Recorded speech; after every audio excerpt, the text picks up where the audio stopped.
Good evening दोस्तों। UPSC prime time में आप सभी लोगों का स्वागत है। मेरा नाम है प्रदीप कुमार और आप देखना शुरू कर चुके हैं यूपीएससी प्राइम टाइम। तो आइए हम लोग शुरू करते हैं। आज का जो हमारा टॉपिक है वो है विकसित के साथ संस्कारी भी बने भारत। आप सबको पता है कि जब प्रधानमंत्री महोदय सन 2014 में चुनकर जब सत्ता में आए हुए थे तब उन्होंने यह वादा किया था कि हम 2047 तक भारत को विकसित राष्ट्र बनाएंगे। लेकिन यहाँ पर सवाल इसका है कि क्या सिर्फ विकसित राष्ट्र बनाने से ही भारत महान होगा। सवाल इसका है यहाँ पर कि यदि हम लोग विकसित के साथ साथ भारत को संस्कारी राष्ट्र भी बनाएं तो नो डाउट बहुत ही फायदा होगा। तो आइए हम लोग आज उसी के बारे में चर्चा करते हैं। और जब हम लोग बात करते हैं एग्जाम के लिए तो यूपीएससी मेंस में निबंध के रूप में या स्टेट पीएससी के बारे में बात करते हैं तो यहाँ से निबंध में क्वेश्चन आपके आ सकते हैं। तो यूपीएससी प्राइम टाइम की हम लोग यहाँ शुरुआत करते हैं। विकसित के साथ संस्कारी भी बने भारत। हमारा संकल्प है कि 2047 तक देश को विकसित राष्ट्र बनाना है। लेकिन विकसित भारत की बात करते समय आर्थिक और तकनीकी विकास के साथ अपनी विरासत पर भी जोर देने की जरूरत है। यह विरासत है संस्कारों और जीवन मूल्यों की, उदात्त भावों एवं सामाजिक सांस्कृतिक सातत्यों की। इसी समृद्ध विरासत ने हमारे सामाजिक और पारिवारिक व्यवस्था को सैकड़ों वर्षों के आक्रमण और गुलामी के बावजूद अक्षुण्ण बनाए रखा है।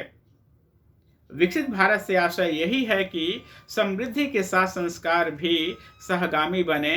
लेकिन दुर्भाग्य से 21वीं सदी में जिस तरह की संस्कारहीनता और मूल्यहीनता की ओर भारतीय समाज विशेषकर युवा पीढ़ी बढ़ रही है, यह खतरे की घंटी है। यूट्यूब पर इंडियाज गॉट टैलेंट नाम के शो से हाल में जो विवाद उत्पन्न हुआ है उसने युवाओं के सोच को लेकर ऐसे सवाल खड़े किए हैं कि क्या आधुनिकता के नाम मूल्यों को तिलांजलि दी जा रही है। माता पिता के संबंधों पर शर्मनाक टिप्पणी से निशाने पर आए यूट्यूबर रणबीर इलाहाबादिया ने भले ही माफी मांग ली हो, लेकिन केवल इससे ही मामला रफा दफा नहीं होने वाला।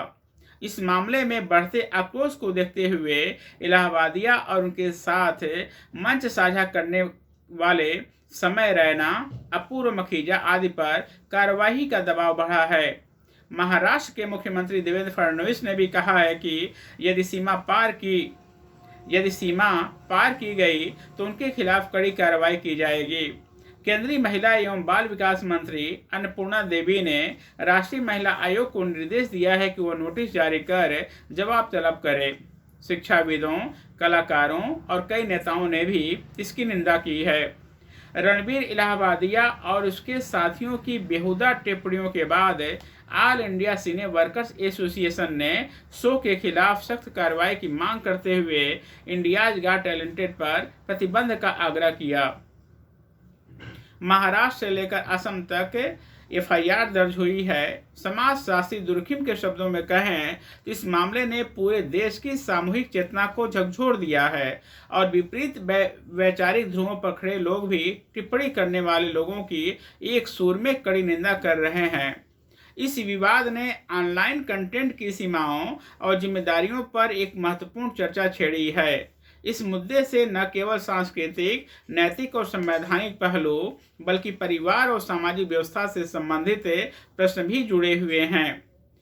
पहला तो यही कि stand up comedy internet media या ओटीटी पर अपनी पैठ बढ़ाने के लिए अश्लील, घोर, आपत्तिजनक और हिंसक सामग्री का जमकर सहारा लिया जा रहा है। इसके लिए कोई भी हद तोड़ने में संकोच नहीं किया जा रहा है।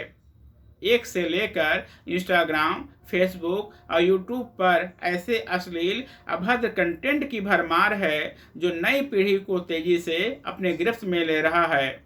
इनमें से अधिकांश सामग्री पश्चिमी समाज और संस्कृति की नकल करके बनाई जा रही है। जिस टिप्पणी से इतना बवाल मचा हुआ है वह मूल रूप से एक विदेशी शो में की गई थी जिसे रणबीर ने हुबहू नकल करके पेश कर दिया।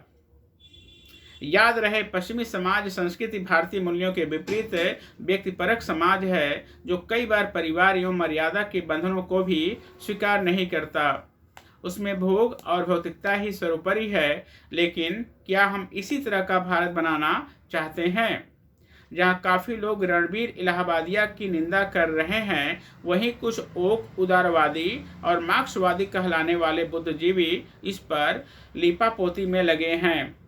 इसीलिए सामाजिक दबाव में उन्हें भी रणबीर की टिप्पणी की आलोचना करनी पड़ रही है, लेकिन उसके खिलाफ हो रही कार्यवाही के मामले में ये लोग डार्क ह्यूमर की विधा से लेकर अभिव्यक्ति की स्वतंत्रता की चर्चा कर रहे हैं।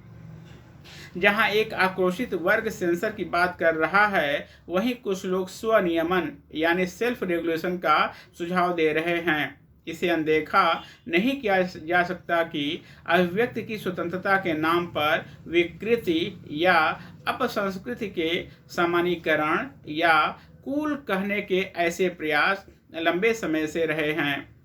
दुर्भाग्य से किशोर और युवा पीढ़ी धीरे धीरे इनके जाल में फंसती जा रही है। यह चिंताजनक है कि अश्लीलता को कूल बताने वाले इंटरनेट मीडिया इन्फ्लुएंसरों के फॉलोअर्स लाखों करोड़ में हैं। हालांकि इन क्रिएटर्स या इन्फ्लुएंसर में से कोई जिम्मेदारी का भाव नहीं दिखता।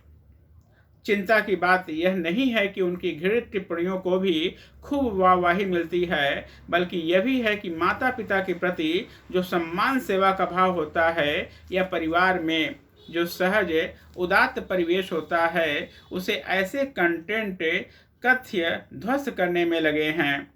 परिवार व्यवस्था जो भारतीय समाज संस्कृति की आधारशिला और सबसे बड़ी शक्ति रही है, उस पर आज अनजाने में या जानबूझकर भी चोट हो रही है। क्योंकि ऐसी सामग्री से भारतीय सामाजिक संतुलन के ही अस्तित्व पर संकट खड़ा किया जा रहा है, इसलिए समय आ गया है कि डिजिटल कंटेंट की निगरानी की जाए। हमें इस तरह की सामग्री की सीमाएं तय करनी होगी। जो लोग अभिव्यक्ति की आज़ादी की दलील देते हैं, वे समझ लें कि संविधान में ही अनुच्छेद 19(2) के अंतर्गत शिष्टाचार या नैतिकता के आधार पर अभिव्यक्ति की स्वतंत्रता पर प्रतिबंध की गुंजाइश विद्यमान है। ऐसे प्रतिबंध मुख्य रूप से अश्लीलता, अनैतिकता और सामाजिक मर्यादा से जुड़े मामलों में लागू होते हैं। सुप्रीम कोर्ट ने रंजन द्विवेदी बनाम भारत संघवाद 2017 में कहा कि अश्लीलता और अभिव्यक्ति की स्वतंत्रता में संतुलन जरूरी है और सार्वजनिक शालीनता को ठेस पहुंचाने वाले कंटेंट पर प्रतिबंध लगाया जा सकता है। यह बात फिल्म, साहित्य, कला और इंटरनेट मीडिया पर भी लागू होती है। अभिव्यक्ति की स्वतंत्रता के नाम पर संस्कारहीनता, मूल्यहीनता और अपसंस्कृति की छूट नहीं दी जा सकती।